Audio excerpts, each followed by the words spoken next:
ইতিহাসের পাতা আরও একবার প্রত্যেককে স্বাগত জানাই। আপনারা প্রত্যেকেই অধীর আগ্রহে ছিলেন যে ডিভিশন বেঞ্চ থেকে কি রায় আসে। ইতিমধ্যে রায় এসেছে, আমি গ্রুপে অলরেডি জানিয়েছি। অনেকেই এই নিয়ে হতাশ, খুব স্বাভাবিক ব্যাপার।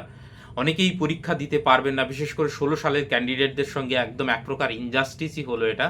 তো যাই হোক, সরকার বিভিন্ন মার প্যাচ দিয়ে এইটাকে এইভাবে এই জায়গায় নিয়ে আসলো, এবং এত নাছোড়বান্দা সরকার যে তাদের উদ্দেশ্য পূরণের জন্য যা যা করণীয় তারা কিন্তু করছে, এবং সর্বশক্তি এবং রাষ্ট্রশক্তির সঙ্গে পেরে ওঠা কিন্তু খুব আমাদের মতন সাধারণ ছাত্রছাত্রীদের পক্ষে খুব টাফ ব্যাপার। এটা আপনাদের বুঝতে হবে। রাষ্ট্র যেখানে একদম সমস্ত মেশিনারি নিয়ে একটা বিষয়ের পিছনে পড়ে যায়, তখন কিন্তু একটা সাধারণ মানুষের পক্ষে তার বিরুদ্ধে ফাইট দেওয়া অতটা সহজ হয় না। তো যাই হোক, রাষ্ট্রের কাছে প্রচুর রিসোর্স, প্রচুর মেশিনারি, এবং সেই সঙ্গে তার বিভিন্ন পাওয়ার রয়েছে। এক্সিকিউটিভ যে সমস্ত পাওয়ার, সেগুলোকে এক্সারসাইজ যদি করে, তাহলে কিন্তু একটা সাধারণ বা নাগরিক সমাজের পেরে ওঠা খুব শক্ত। যাই হোক, ডাব্লিউবিএসএসসি যে সেকেন্ড এসএলএসটি হতে চলেছিল, তার যে নিউ নোটিফিকেশন 2025, আলটিমেটলি কিন্তু সেই নিয়মেই পরীক্ষা হচ্ছে, ইতিমধ্যে আপনারা জেনে গেছেন।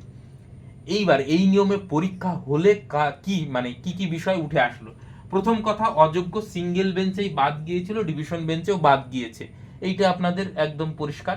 তাহলে সেইটা যদি হয়, আমি বলেছিলাম যে সরকার এটা যুক্তি দিয়েছিল যে এটা সেকেন্ড এসএলএসটি, তাহলে অযোগ্যদের 16 সালের রিক্রুটমেন্ট প্রসেস না, এদেরকে বসতে দেওয়া হোক।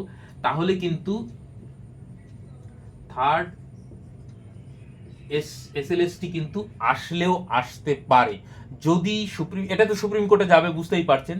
তো সেক্ষেত্রে এইটা কিন্তু, যদি এই অযোগ্যরা পুরোপুরি বাদ থেকে যায় রিক্রুটমেন্ট প্রসেসের মধ্য থেকে, তাহলে কিন্তু থার্ড এসএলএসটিও সরকারকে নিতে হবে, যদি তাদেরকে সেই চাকরিটা পুনর্বহাল করতে হয় বা ফিরিয়ে দিতে হয়। কি হবে সেটা তো সময় বলবে, আমি বা আপনি বললে তো হবে না। সেটা সুপ্রিম কোর্ট থেকে কি নির্দেশ আসবে, সেটার দিকে আমাদের অবশ্যই তাকিয়ে থাকতে হবে। কিন্তু 2025 সালের যে নিউ নোটিফিকেশন, সেইটাকে কিন্তু পুরোপুরি মান্যতা দিল, কোনো হস্তক্ষেপ করলো না। যে এই যে 10 নম্বর এক্সট্রা, তারপরে হচ্ছে 10+10, এই যে টোটাল 30 মার্কটা এক প্রকার ধরুন সরকারের পক্ষেই, বা সরকার এইখানে তো পুরো 20 মার্কটা ম্যানিপুলেট করা সম্ভব। তো এইখানে একটা দুর্নীতির আভাস থেকেই যায়, এবং আপনারাও জানেন, আমাকে নতুন করে বোঝাতে হবে না সরকারের কি মনোভাব।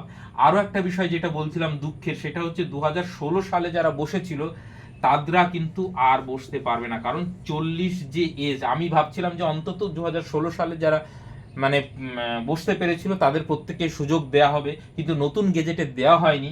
সেই সঙ্গে এইখানে অবশ্যই হাইকোর্টের হস্তক্ষেপ করা উচিত ছিল, কারণ তার যোগ্যতা রয়েছে, সে দীর্ঘদিন সরকারের ব্যর্থতার কারণে, এসএসসির ব্যর্থতার কারণে দিতে পারেনি, তাকে অবশ্যই সুযোগ দেওয়া উচিত। এইটা একটা রাষ্ট্রের নৈতিক দায়িত্ব, একটা ওয়েলফেয়ার স্টেটের নৈতিক দায়িত্বের মধ্যে পড়ে যে সেই সমান সুযোগের অধিকার কিন্তু রাষ্ট্রকে তৈরি। কিন্তু যাই হোক, আমাদের দুর্ভাগ্য। এইবার সেই সঙ্গে আরো একটা বিষয়, সেটা হচ্ছে 50% মার্ক, আগে ছিল 45% 2016 সালে। এক্ষেত্রেও কিন্তু অনেকে বাদ চলে যাচ্ছে। তো সেক্ষেত্রে অনেকেই আর পরীক্ষা দিতে পারবে না, এই দুটো ক্রাইটেরিয়া মিলে কিন্তু অনেকেই বাদ চলে যাবে। তো দেখা যাক, এটা সুপ্রিম কোর্ট থেকে আমরা প্রত্যাশা করব যে এই দুটো দিক অবশ্যই দেখবে।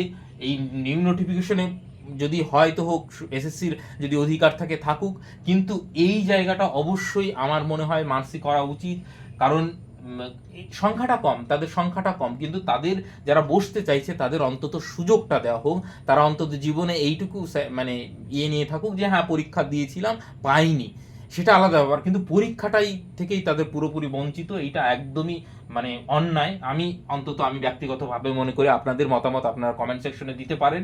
আপাতত এই রকম একটা পরিস্থিতি এইবার নতুন নিয়মেই হচ্ছে, এবং এই যে 30 মার্ক, এইটা বুঝতেই পারছেন, নতুনদের ক্ষেত্রে এই 10 মার্কটা অবশ্যই একটা চ্যালেঞ্জের বিষয়। কিন্তু দেখা যাক সুপ্রিম কোর্টে এই বিষয়টা কিভাবে আর্গুমেন্ট হয়, এবং সুপ্রিম কোর্ট থেকে কি নির্দেশ আসে। তবে এইটুকু বোঝা যাচ্ছে যে সরকারের যে এখতিয়ার, সেইখানে কোর্ট খুব বেশি হস্তক্ষেপ করতে চাইছে না হয়তো, সম্ভবত সেই জন্যই এইরকম একটা রায় আমরা দেখতে পেলাম। আপাতত সকলকে অসংখ্য ধন্যবাদ। আমাদের সঙ্গে যুক্ত হতে চাইলে কমেন্ট সেকশনে লিঙ্ক দেওয়া থাকলো, সেখানে যুক্ত হতে পারেন ফার্দার যে কোনো আপডেটের জন্য। Thank you.